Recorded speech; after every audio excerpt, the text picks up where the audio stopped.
Israel और Iran के बीच भीषण जंग जारी है। 13 जून शुरू हुआ युद्ध का सिलसिला थमने का नाम नहीं ले रहा। इस बार इजरायल ने ईरान की राजधानी तेहरान को निशाना बनाया। रिपोर्ट के मुताबिक इजरायल के डिफेंस फोर्स ने तेहरान में ताबड़तोड़ कई हमले किए हैं और इस हमले में ईरान में बैलिस्टिक मिसाइल लॉन्चर को टारगेट करने का दावा किया गया है। वहीं इजरायल की सेना ने कहा कि उन्होंने IRGC हेडक्वार्टर और कुद्स फोर्स के ठिकानों को निशाना बनाया है।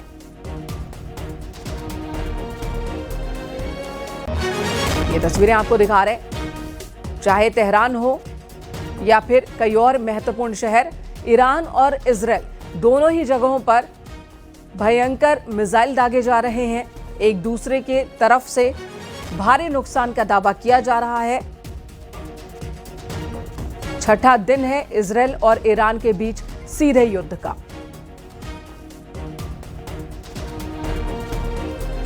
इजरायल की सेना ईरान में लगातार हमले कर रही है और इसी बीच इजरायल की सेना यानी कि IDF ने हमले का एक और वीडियो जारी किया है जिसमें ईरान के 12 मिसाइल ठिकानों पर हमले का दावा किया जा रहा है। ईरान के इन मिसाइल सेंटर्स पर फाइटर जेट्स की मदद से बम गिराए गए, जिसके बाद वहां कई धमाके हुए। दावा यह भी है कि इस दौरान कई बैलिस्टिक मिसाइल लॉन्चर्स को तबाह कर दिया गया।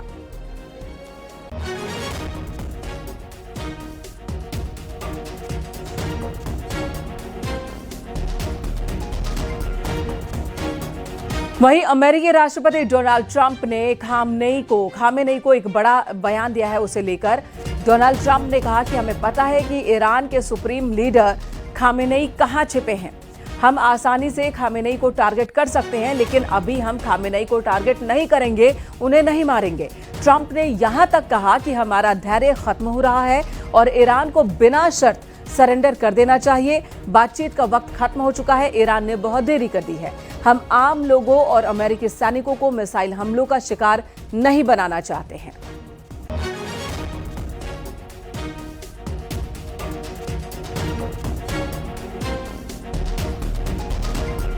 और ईरान को लेकर अमेरिकी राष्ट्रपति डोनाल्ड ट्रंप ने एक और बड़ा दावा किया। डोनाल्ड ट्रंप ने कहा कि ईरान का एयर स्पेस पूरी तरह से अमेरिका के कंट्रोल में है और इसी के साथ उन्होंने कहा कि ईरान का डिफेंस सिस्टम हमारे सामने कुछ भी नहीं है। अमेरिका की तकनीक सबसे आगे है और ईरान का कोई भी सिस्टम हमारी बराबरी नहीं कर सकता।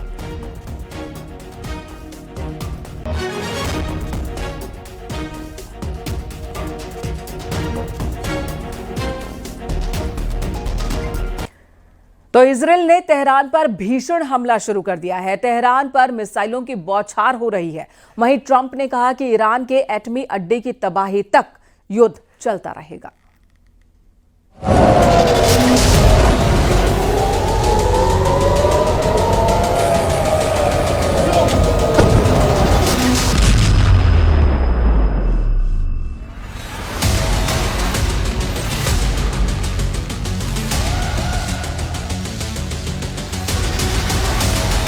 युद्ध का मैदान बदला है, लेकिन लड़ाकों के सरपरस्त वही हैं।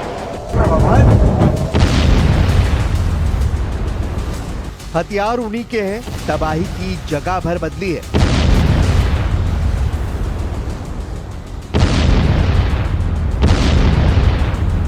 यूक्रेन रूस जैसा युद्ध है ये। यहां अमेरिका की बिछाई बिसात पर बारूद बरस रहा है। इजराइल ने ईरान में घुसकर तबाही मचा रखी है। सुपर पावर और ज्यादा विनाशकारी तबाही की गारंटी ले रहा है।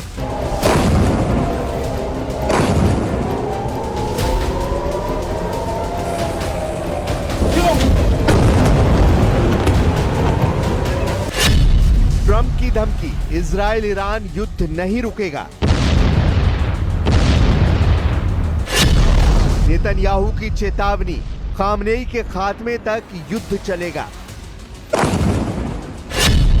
G7 का संयुक्त बयान, आतंक गढ़ है ईरान। पुतिन की एंट्री ने पलटा खाड़ी युद्ध।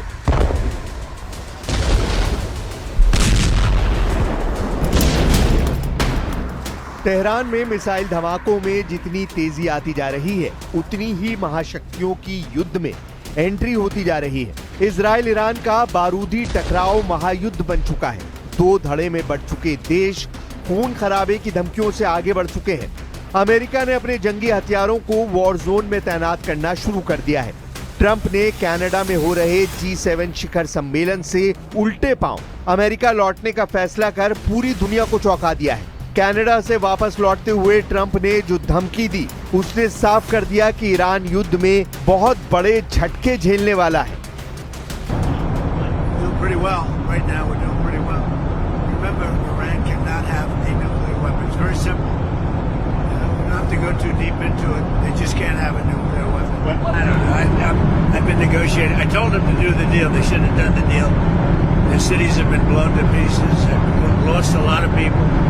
They should have done the deal. I told them do the deal.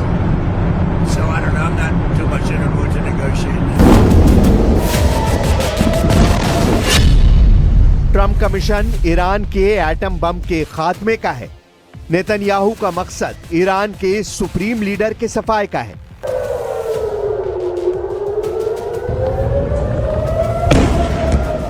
जिससे खाड़ी देश में अमेरिका और इजराइल के सामने सिर उठाने की जुर्रत कोई और देश न दिखा सके। नेतन्याहू ने साफ लहजे में कह दिया है कि ईरान के supreme leader Ayatollah Ali Khamenei के खात्मे से युद्ध का अंत हो जाएगा। U.S. officials tell us that the president flatly rejected a plan, an opportunity that the Israelis had to take out the supreme leader. Do you understand his concern? My understanding is his concern is that this would escalate the conflict beyond where it is already. No, it's not going to escalate the conflict. It's going to end the conflict.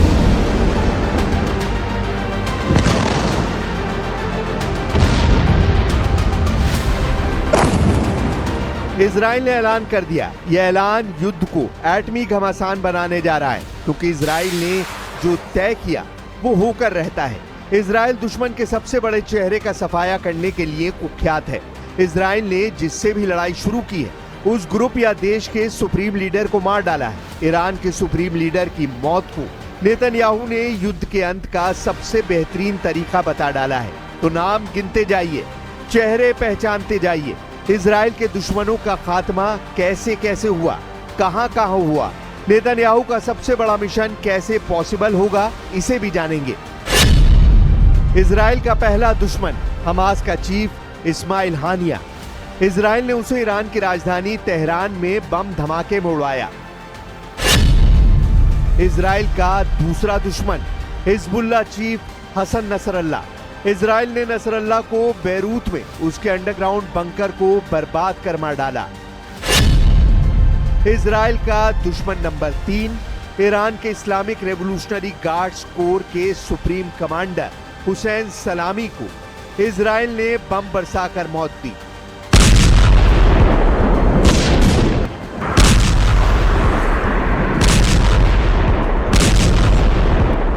Israel दुश्मन के नाम के ऐलान भर का मौका देता है। दुश्मन ने अपना चेहरा चुना, उसके बाद उसकी मौत इजराइल तय करता है।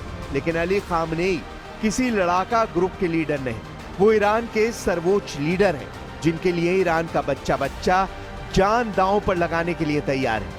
पूरा ईरान अपने सुप्रीम लीडर की एक आवाज पर उठ खड़ा होता है। वैसे भी सुप्रीम लीडर की जान को खतरे में देखते हुए ईरान ने उन्हें सेफ हाउस में शिफ्ट कर दिया है। खामनेई ऐसे सीक्रेट बंकर में पहुंचा दिए गए हैं जहां हमला करना आसान नहीं है। लेकिन इजराइल और अमेरिका बार बार ये दोहरा रहे हैं कि ईरान के लिए सरप्राइज अभी आना है। अगले 3 से 4 दिन के अंदर ये सरप्राइज देखने को मिल सकता है।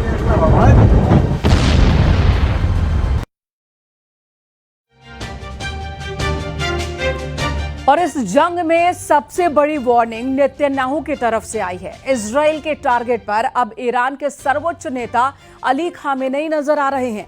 नेतन्याहू ने तो यहां तक कह दिया कि खामेनेई के खात्मे से ही यह संघर्ष खत्म होगा।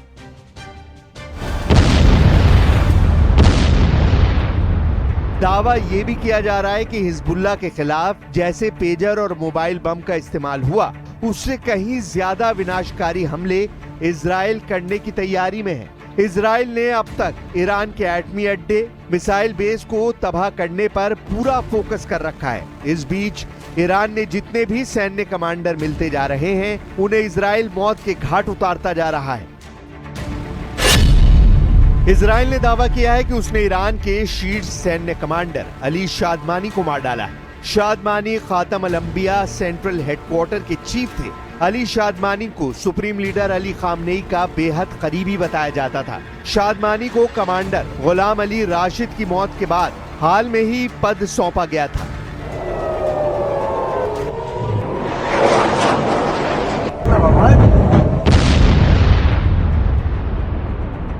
युद्ध के 5 दिनों के भीतर इजराइल ने 2 बार ईरान के सर्वोच्च सैन्य कमांडर को ढेर कर इरादे जाहिर कर दिए हैं कि जंग को वो कहां तक ले जा सकता है। बावजूद इसके ईरान के मिलिट्री कमांडर इजराइल की हार की भविष्यवाणी कर रहे हैं।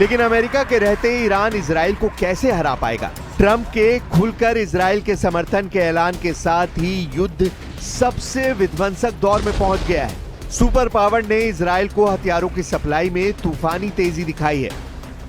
अमेरिकी रक्षा सचिव पीट हेग्सेथ ने इजराइल की रक्षा के लिए ज्यादा से ज्यादा हथियारों की तैनाती के आदेश दिए हैं। हालांकि हेग्सेथ ने यह नहीं बताया कि किन हथियारों की तैनाती की जा रही है, मगर मीडिया रिपोर्ट्स बता रही हैं कि अमेरिका ने इजराइल की ईंधन आपूर्ति के लिए बड़ी संख्या में विमानों की तैनाती की है। यही नहीं, सुपर पावर का जंगी बेड़ा भी ईरान के करीब पहुंच गया है। खाड़ी के 19 देशों में मौजूद अमेरिकी सैन्य बलों को वॉर अलर्ट भेज दिया गया है। ट्रंप की कोशिश है कि ईरान के फोर्दो न्यूक्लियर सेंटर को मटिया मेट किया जाए।